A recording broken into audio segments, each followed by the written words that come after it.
क्या आप जानते हैं इंडिया की फर्स्ट सेमीकंडक्टर चिप बनाने वाली कंपनी कौन सी है? आइए जानते हैं नेक्स्ट 2 मिनट्स में। बने रहिए मेरे साथ। मैं हूं i10 ट्रेडर दीपक मलिक।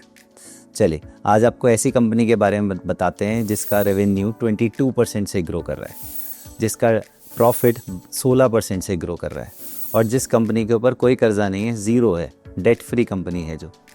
और जिस कंपनी की कहानी ऐसी है कि इसका CAGR यानी कंपाउंड एनुअल ग्रोथ रेट ये आता है पिछले 5 साल का 98%। जी हाँ, 98%, यानी लगभग हर साल कंपनी ने अपने इन्वेस्टर्स का पैसा दुगना किया है।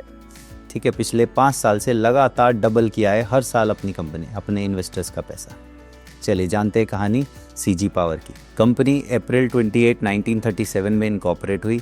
Company transformers, generator, switch gears बनाती है, यानी बिजली पहुंचाना, ट्रांसमिट करना और उसको कंट्रोल करने का पूरा सिस्टम कंपनी करती है। ये लंबे समय से एनर्जी सेक्टर से जुड़ी हुई है। कंपनी पर जैसा मैंने बताया ज़ीरो कर्जा है, डेट फ्री कंपनी है। कंपनी का रेवेन्यू बढ़ रहा है, कंपनी का प्रॉफिट बढ़ रहा है, कंपनी का प्रॉफिट मार्जिन बढ़ रहा है। कंपनी ने अपना प्लांट जीवन के नाम से 2025 अगस्त में लॉन्च किया है। ये गुजरात के सानंद में ओसेट प्लांट्स के नाम से खोला है। पहली मेड इन इंडिया कंपनी है जो सेमीकंडक्टर चिप का प्रोडक्शन दिसंबर 2025 में स्टार्ट हो जाएगा। इसका पायलट प्रोजेक्ट स्टार्ट हो जाएगा 2025 में। फिर ये कंपनी हाथ में नहीं आएगी।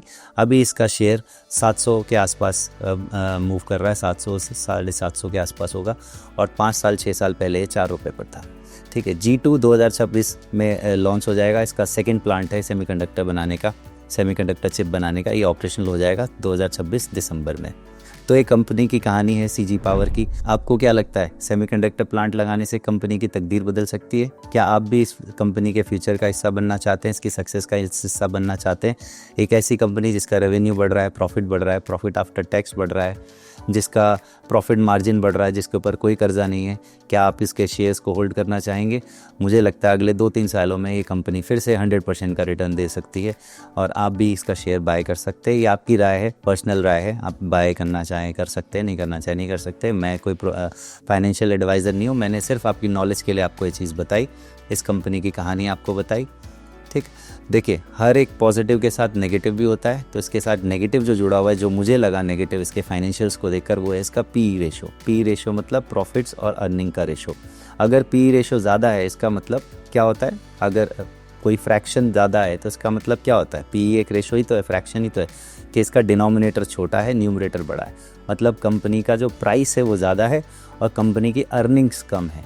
मतलब अर्निंग्स के मुकाबले कंपनी का जो प्राइस है वो ज़्यादा है। This means company over valued है।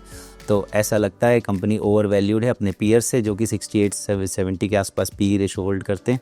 लेकिन इसका मतलब ये नहीं कि कंपनी ख़राब हो गई। इसका ये भी मतलब निकलता है कि लोग जो इन्वेस्टर्स हैं, जो बिग प्लेयर्स हैं, वो आज जानते हैं कि कंपनी में पोटेंशियल बहुत ज़्यादा है और वो इस प्राइस पर भी बाइंग करने को तैयार हैं। अभी भी कंपनी ग्रोथ दिखा रही है, कंपनी की ऑर्डर बुक बहुत अच्छी है। तो फ्यूचर प्रोस्पेक्ट्स पर ध्यान रखते हुए इन्वेस्टर्स इसके ऊपर और इन्वेस्ट कर रहे हैं, इसके ऊपर और इसके शेयर्स को बाय कर रहे हैं। इसी तरह की और जानकारी के लिए बने रहिए हमारे चैनल के साथ। मिलते हैं नेक्स्ट वीडियो में। धन्यवाद आपका।